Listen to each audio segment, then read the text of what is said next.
Emerging trends in international HRM, यानी कि human resource को मैनेज करने के लिए इंटरनेशनल लेवल पे, यानी कि जो एमएनसीज होती हैं, जो ऐसी कंपनीज होती हैं जो डिफरेंट डिफरेंट कंट्रीज़ में बिजनेस परफॉर्म करती हैं, उसमें जो ह्यूमन रिसोर्स मैनेजमेंट होता है उसमें क्या नए ट्रेंड्स हैं, क्या जो है नए लेटेस्ट प्रैक्टिसेस परफॉर्म की जा रही हैं। तो सबसे पहला है moving from ethical relatives to global values. देखिए होता क्या है कि इंटरनेशनल एचआरएम में क्या होता है कि जो एक कंट्री के कैंडिडेट होते हैं वो दूसरे कंट्रीज़ में जाते हैं, दूसरे कंट्री के ऑर्गेनाइजेशन में जाके जॉब परफॉर्म करते हैं, या फिर हो सकता है अपने ही कंट्री में रह रहे हो लेकिन किसी फॉरेन कंपनी में जॉब परफॉर्म कर रहे होते हैं। तो इस केस में क्या होता है कि वहाँ का कल्चर और यहाँ का कल्चर, यानी कि उनके खुद के होम कंट्री का कल्चर और होस्ट कंट्री का कल्चर क्या होता है, डिफर करता है। यानी कि उनका कल्चर डिफर करेगा तो उनकी मोरालिटी, यानी कि क्या चीज़ सही है क्या चीज़ गलत है, वो भी डिफर करेंगे। तो इस केस में जो है मैनेजमेंट करने में जो है प्रॉब्लम आती है। तो इसलिए क्या हो रहा है, ग्लोबल वैल्यूज़ को डेवलप किया जा रहा है। ग्लोबल वैल्यूज़ में यानी कि क्या सही है क्या गलत है वो ऑल ओवर कंट्री, सभी कंट्रीज़ में जो है वो चीज़ एप्लीकेबल होगी। यानी कि यहाँ पे ये नहीं होगा कि आपकी कंट्री में क्या सही है क्या गलत है वो यहाँ पे उल्टा है उसका, ऐसा नहीं। आपकी कंट्री में जो होगा वही हमारी कंट्री में होगा, दैट इज ग्लोबल वैल्यूज़। तो ग्लोबल वैल्यूज़ की तरफ मूव कर रहे हैं एचआरएम के केस में। वहीं पे there is internationally wide movement to criminalise the practice of bribery, यानी कि घूस लेने की जो प्रैक्टिस है उसको जो इंटरनेशनली जो है उसको क्रिमिनलाइज करने की बात की जा रही है। यानी कि आप किसी भी कंट्री में हो, घूस ले रहे हैं तो क्रिमिनल एक्टिविटी माना जाएगा और जो है वहाँ पे आपको उसके लिए सज़ा मिलेगी। 1977 में यूएसए ने जो है फॉरेन करप्ट प्रैक्टिस एक्ट लेके आया था to prohibit US based and US nationals from making bribery payment to foreign government official. यानी कि अगर कोई भी यूएस जो नेशनल्स हैं या फिर यूएस बेस्ड जो कंपनीज हैं वो अगर जो है फॉरेन गवर्नमेंट ऑफिशियल को ब्राइब देते हैं तो वो जो है क्रिमिनल एक्टिविटीज़ माना जाएगा, उसके तहत उनको जो है सज़ा मिलने का प्रावधान था। तो ये क्या है, ये ग्लोबल वैल्यूज़ ही है। यानी कि क्रिमिनल एक्टिविटी अगर आपके कंट्री में ब्राइब लेना जो है नॉर्मल बात है, यानी कि मोरली राइट है, तो आप जो है ये नहीं चलेगा, ग्लोबली जो है ये मोरली रॉन्ग ही होगा। तो ग्लोबल वैल्यूज़ की तरफ मूव ऑन कर रहे हैं। वहीं पे इसके अलावा वर्कफोर्स डाइवर्सिटी, यानी कि अब जो है इंटरनेशनल चार्ट में वर्कफोर्स डाइवर्सिटी पे फोकस किया जा रहा है। ये नहीं कि आपके यहाँ पे एम्प्लॉय जो है सब यूएस से ही भरे हैं या फिर सब जापान से या फिर सब चाइना से, नहीं, इंडिया से हैं, चाइना से हैं, अमेरिका से, यानी कि डिफरेंट डिफरेंट कैटेगरी से और डिफरेंट डिफरेंट टाइप के पीपल्स, मेल और फीमेल दोनों कैटेगरी के लोग वहाँ पे आपके वहाँ एम्प्लॉयज जो हैं काम कर रहे हैं। तो वर्कफोर्स डाइवर्सिटी को बढ़ाने की कोशिश की जा रही है। मल्टी जनरेशनल वर्कफोर्स, यानी कि यहाँ पे नहीं कि सिर्फ यंगस्टर्स ही आपके यहाँ पे काम कर रहे हैं, यहाँ पे जो है आप सीनियर एग्जीक्यूटिव्स भी होंगे, यानी कि जो सीनियर पर्सन है, जो जनरेशन एक्स है, जनरेशन वाई है और जनरेशन जेड है, हर जनरेशन से जो है आपके यहाँ पे जो वर्कफोर्स होगा वहाँ पे इन्वॉल्व होंगे। यानी कि एक एम्प्लॉय जो है 50 साल का भी होगा, कुछ एम्प्लॉय 40 साल के भी होंगे, कुछ एम्प्लॉय आपके 30 साल के भी होंगे, कुछ हो सकता है 25 साल के भी हो। तो that is multigenerational workforce. Next है training and development extends beyond information and orientation training to include sensitivity training and field experiences that enables the managers to understand cultural differences better. तो international HRM में क्या हो रहा है कि employees को एक कंट्री से दूसरे कंट्री में मूव करना पड़ता है, ठीक है, एक्सपाट्रिएट जो आपने पढ़ा होगा। तो वहाँ पे इस केस में सिर्फ ट्रेनिंग और डेवलपमेंट देने से काम नहीं चलेगा, यहाँ पे जो है आपको सेंसिटिविटी ट्रेनिंग दी जा रही है, फील्ड एक्सपीरियंसेस करवाए जा रहे हैं, जिससे कि आप जो है डिफरेंट कल्चर में जाते हैं तो हाँ आप अपने आप को जो है एडजस्ट कर सकें और कल्चर्स के डिफरेंसेस को समझ सकें और उसके अकॉर्डिंग जो है अपने आप को वहाँ पे मैनेज कर सके, अपने आप को एडजस्ट कर सके एम्प्लॉय। तो उसके लिए जो यहाँ पे ट्रेनिंग और डेवलपमेंट दिया जा रहा है। ये नहीं कि जो अभी सिर्फ आए कि आपको टॉपिक के बारे में बता के चला गया, नहीं, आपको सेंसिटिविटी ट्रेनिंग दी जा रही है कि किस तरीके से आपको अपने इमोशंस को कंट्रोल करना है, फील्ड एक्सपीरियंसेस दिए जा रहे हैं। क्लियर। वहीं पे नेक्स्ट है managers are protected from career development risk, re entry problem and culture shock. क्या होता है कि जब आप जो है एक्सपर्टेट होते हो और किसी दूसरी कंट्री में जाते हो तो उस केस में आपको लगता है कि जब वापस आओगे तो आप कैसे मैनेज करोगे, कल्चर चेंज होगा। जब आपका कल्चर इंडियन कल्चर है, आप किसी फॉरेन कल्चर में जाते हो तो वहाँ पे जाओगे तो उसका शॉक लग सकता है। वहाँ पे हो सकता है कि आपके यहाँ पे जो चीज़ गलत थी वहाँ पे वो चीज़ सही है, तो आप जो है उसको मैनेज करने में प्रॉब्लम आ सकती है। तो इन सबसे मैनेजर को प्रोटेक्ट करने पे जो है फोकस किया जा रहा है। To balance the pros and cons of home country and host country evaluation, performance evaluation are combined the two sources of appraisal of information.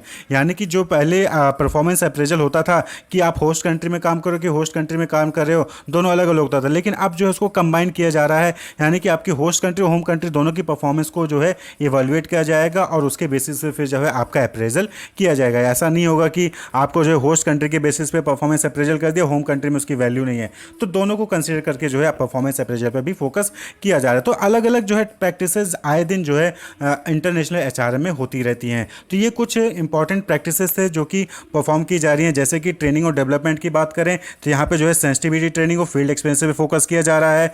Managers के पास जो री एंट्री प्रॉब्लम होती है, यानी कि अपना कंट्री छोड़ के दूसरे कंट्री में जा रहे हैं, या फिर अपना कंट्री छोड़ के गए थे फिर वापस अपनी कंट्री में आ रहे हैं, तो उसमें जो प्रॉब्लम होती है, या फिर जो कल्चर चेंज होता है उसकी वजह से जो भी शॉक लगता है, या फिर जो भी उनको मिसमैनेजमेंट होता है, या फिर करियर डेवलपमेंट को लेकर वो जो परेशान होते हैं, उस चीज़ से उनको जो है प्रोटेक्ट किया जाता है।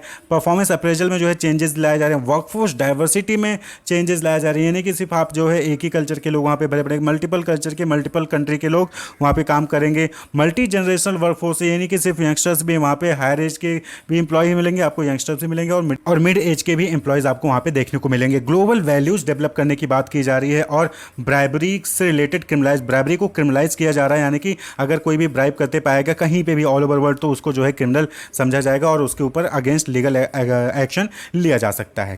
नेक्स्ट टॉपिक है एचआर इशूज इन एमएनसी, यानी कि मल्टीनेशनल कॉर्पोरेशन, यानी कि जो ऐसी कंपनीज जो कि अलग अलग कंट्रीज में अपना बिजनेस परफॉर्म कर रही होती हैं, तो उनको एचआर से क्या क्या इशूज आते हैं। तो सबसे पहली चीज़ है कि हायरिंग से रिलेटेड, यानी कि इनको ग्लोबल हायरिंग करनी है, अलग अलग कंट्रीज जाके जो है एम्प्लॉयज़ को हायर करना है, तो इससे रिलेटेड इशूज़ होते हैं कि कैसे रिक्रूटमेंट जो है एडवर्टीजमेंट दिखाना है, कब जो है उनको इंटरव्यू के लिए बुलाना है, कैसे सिलेक्शन करना है, उनका परफॉर्मेंस अप्रेजल कैसे करना है, ऑन बोर्डिंग उनको कैसे अपने कंट्री में बुलाना है, फिर अपनी कंट्री से दूसरे कंट्री में भेजना है, इससे रिलेटेड इशूज़ होते हैं। इंटरनेशनल कॉम्प्लायंस, अलग अलग कंट्रीज़ में जा रहे हैं तो अलग अलग रूल और रेगुलेशंस भी मिलेंगे आपको, तो उसको जो है आपको फॉलो करना होगा, उसको जो है फुलफिल करना होगा। शेयरिंग नॉलेज अक्रॉस बॉर्डर्स, भाई एक कंट्री से ज़्यादा कंट्रीज में अपना बिजनेस परफॉर्म करे तो आपको नॉलेज भी जो है अपना शेयर करना पड़ेगा, अपना वर्किंग पैटर्न, वहाँ का वर्किंग पैटर्न आपको समझना पड़ेगा। बिल्डिंग कंपनी कल्चर, अलग अलग कंट्रीज में बिजनेस परफॉर्म कर रहे हैं तो जो कंपनी का कल्चर है उसको बिल्ड करने में भी जो है आपको इशूज़ आता है, आपको भी जो मेहनत करनी पड़ती है। भाई आपके यहाँ का जो वर्किंग कल्चर है वो अलग है, आप किसी दूसरे कंट्री में जाके आप वहाँ बिजनेस परफॉर्म करना चाहते हो तो आपको अपने वर्किंग कल्चर को वहाँ पे डेवलप करने में जो है प्रॉब्लम्स आ सकती हैं। Implementing a modern HRIS that support global team, यानी कि ऑल ओवर वर्ल्ड जहाँ जहाँ पे भी जिस भी कंट्री में आपके एम्प्लॉयज़ काम करें उनका एक centralised human resource information system को डेवलप करना, उसको इम्प्लीमेंट करना भी क्या है इशू है। तो अगर इसको समराइज करो तो इंटरनेशनल HRM स्ट्रेटजी, यानी कि कैसे आप जो है इंटरनेशनल ह्यूमन रिसोर्स मैनेजमेंट को मैनेज करोगे, उससे रिलेटेड स्ट्रेटजी, यानी कि इथनोसेंट्रिक होगा, पॉलीसेंट्रिक होगा, जियोसेंट्रिक होगा, ये इशूज़ होता है कि आप कौन सा जो है टेक्निक अप्रोच यूज़ करोगे। अंडरस्टैंडिंग कल्चरल इन्वायरमेंट, अलग अलग कल्चर है, अलग अलग लैंग्वेज, कस्टम, बिजनेस नॉर्म्स हैं, तो उनको समझना, उनको एप्लीकेबल करना, उनको जो है फॉलो करना। Understanding political and legal environment, भाई अलग अलग कंट्रीज में जाओगे तो अलग अलग पॉलिटिक्स मिलेंगे, अलग अलग वहाँ पे जो है आपको पॉलिटिकल पार्टीज मिलेंगी, गवर्नमेंट मिलेगा, अलग अलग रूल्स रेगुलेशंस मिलेंगे, तो उनको समझना, उनको फॉलो करना, ये सब क्या है, ये सब इशूज़ हैं जो कि एमएनसी को, जो मल्टीनेशनल कंपनीज होती हैं उनको जो है ह्यूमन रिसोर्स के केस में उनको वहाँ पे फॉलो करना पड़ता है, उसको जो है मैनेज करना पड़ेगा। इसके अलावा हेल्थ और सेफ्टी से रिलेटेड जो उनकी गाइडलाइंस होती हैं, कंपनसेशन मैनेजमेंट को लेकर जो है कितना आवर काम करना होगा, क्या वेजेज होंगे, कहीं पे नाइट में शिफ्ट में काम कराया जाता है, कहीं पे मॉर्निंग शिफ्ट में काम कराया जाता है, कहीं पे 3 से 4 शिफ्ट में काम कराया जा रहा है, तो वो सारी चीज़ों को मैनेज करना है। रिटेंशन को लेकर कि आपके यहाँ से एम्प्लॉय छोड़ के ना जाए, जो वेल स्किल्ड एम्प्लॉय है वो छोड़ के ना जाए।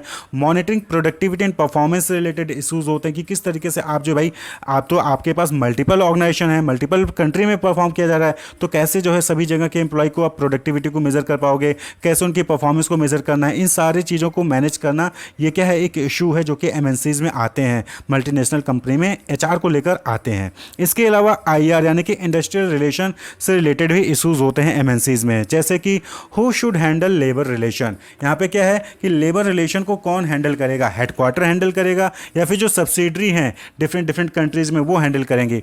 भाई इंडिया का अपना लेबर यूनियन है, दूसरे कंट्रीज में अपना लेबर यूनियन होगा, तो किस कंट्री का लेबर यूनियन होगा उसको कौन हैंडल करेगा, वहाँ की सब्सिडरी हैंडल करेगी या फिर जो हेडक्वार्टर है या एमएनसी का जो हेडक्वार्टर है वो हैंडल करेगा।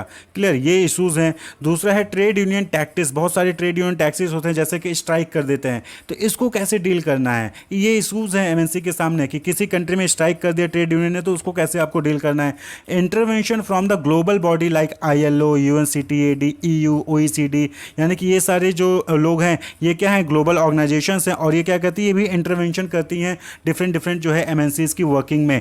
तो ILO has issued guidelines which cover disclosure of information, competition, financing, employment, industrial relation, taxation, science and technology. तो ये अलग अलग जो है इसके लिए गाइडलाइंस जो है ILO ने बनाई है, तो इसको भी जो है फॉलो करना होता है MNCs को। तो ये भी क्या है, एक तरीके का इशूज़ है, यानी कि ये भी जो है फॉलो करने में बहुत सारा टाइम लगता है, बहुत सारी एम्प्लॉयमेंट, बहुत सारा जो है खर्चा लगता है, तो इसको भी जो है उनको मैनेज करना होता है। ये कुछ डिफरेंट इशूज़ हैं IR से, यानी कि इंडस्ट्रियल रिलेशन से रिलेटेड MNCs में। तो यानी कि MNCs को इन सभी चीज़ों को भी मॉनिटर करना होता है, इन सभी चीज़ों को भी मैनेज करना पड़ता है कि लेबर रिलेशंस को कौन मैनेज करेगा, हेडक्वार्टर या फिर सब्सिडरी।